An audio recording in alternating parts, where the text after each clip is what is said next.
Putri, melihat tadi kesaksian dari menghadirkan saksi kunci ya Mel gitu. Mungkin seperti apa Kak dalam kasus ini gitu. Dia kan kalau dalam keterangannya dia itu katanya tidak mempercayai bahwa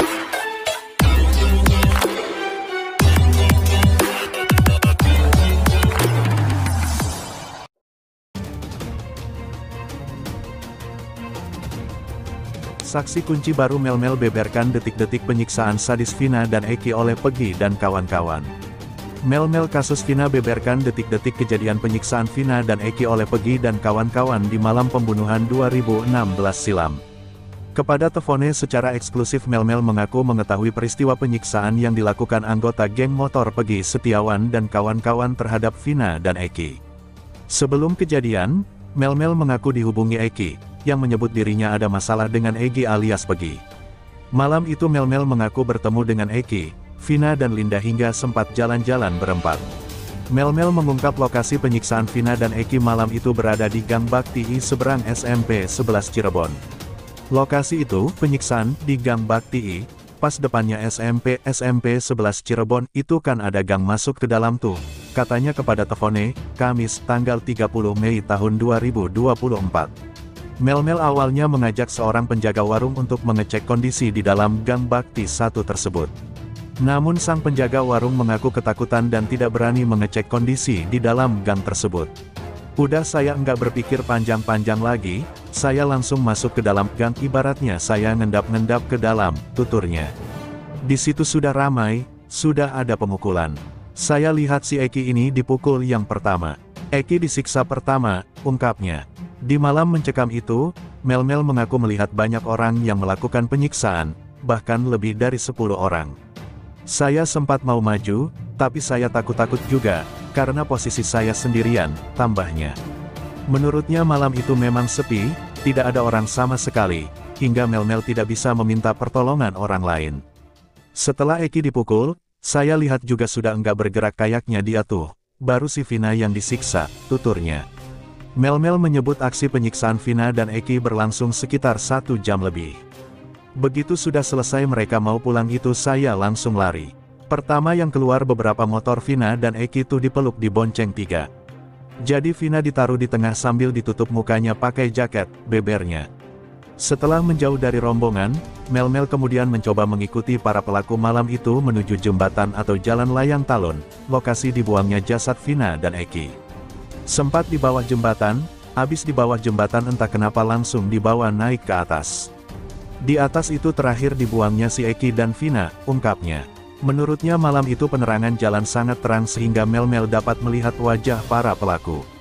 Sakat tatal ada, terus yang saya tahu si Ucok, entah siapa namanya panggilannya di geng motor saya enggak tahu karena saya hanya mengenal si Egi Peggy saja, katanya.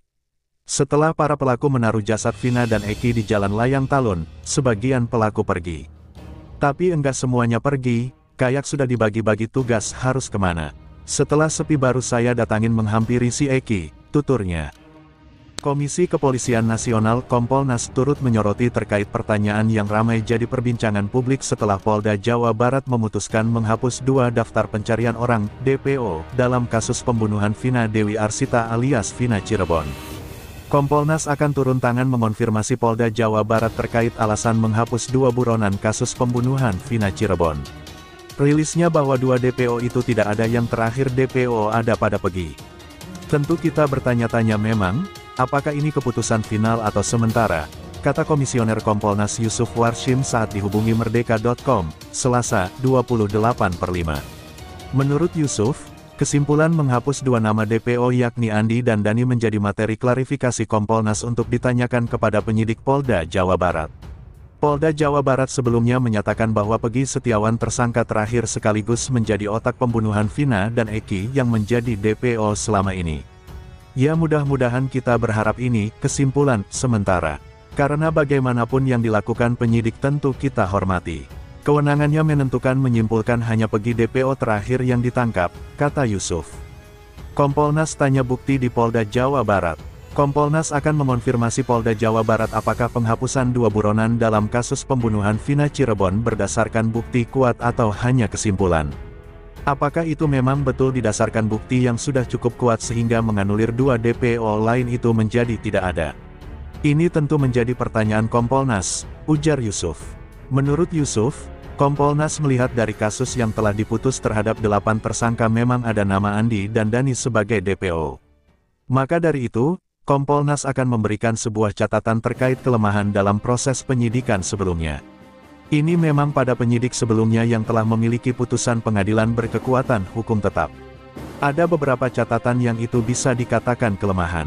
Inilah yang akan menjadi masukan kami ketika kami meminta klarifikasi, tutur Yusuf. Penjelasan polisi soal 2 DPO. Sebelumnya, kasus pembunuhan Vina dan Rizky alias Eki di Cirebon pada 2016 silam akhirnya terkuak setelah Polda Jabar memastikan Pegi Setiawan alias Pegi Perong adalah otak pembunuhan 2 sejoli itu. Jadi perlu saya tegaskan di sini bahwa tersangka bukan 11 tapi 9 sehingga DPO hanya 1 bukan 3 jadi semua tersangka jumlahnya 9 bukan 11, 8 orang melakukan persetubuhan yang 1 tidak, kata Direktur Reserse Kriminal Umum Polda Jawa Barat Kombes Pol Surawan kepada wartawan, Minggu, 26/5. Surawan mengatakan, penyidik telah menvalidasi keterangan para tersangka. Dari pengakuan awal kelima orang tersangka memberikan keterangan berbeda-beda. Ada yang menerangkan 3 dengan nama berbeda, ada menerangkan 5, ada menerangkan 1.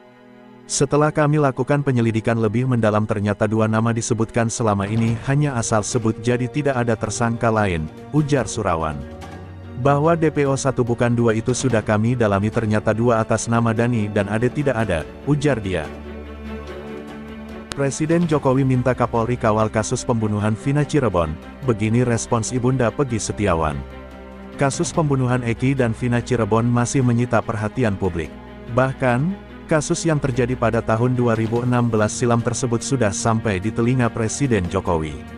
Mendengar informasi tersebut, Kartini orang tua Pegi Setiawan yang dituduh menjadi otak dari pembunuhan pasangan sejoli Cirebon itu memberi respons. Ia mengaku senang dengan respons yang disampaikan Presiden Jokowi untuk mengawal kasus tersebut secara transparan. Saya merasa senang karena Presiden Jokowi mau merespons kasus ini. Harapan saya semoga Pak Jokowi mau membantu keluarga yang tidak mampu ini. Membebaskan anak saya dari semua tuduhan ini, kata Kartini kepada media, Kamis tanggal 30 Mei tahun 2024. Kepada media, Kartini meyakinkan kepada Presiden Jokowi bahwa anaknya Pegi Setiawan tidak bersalah.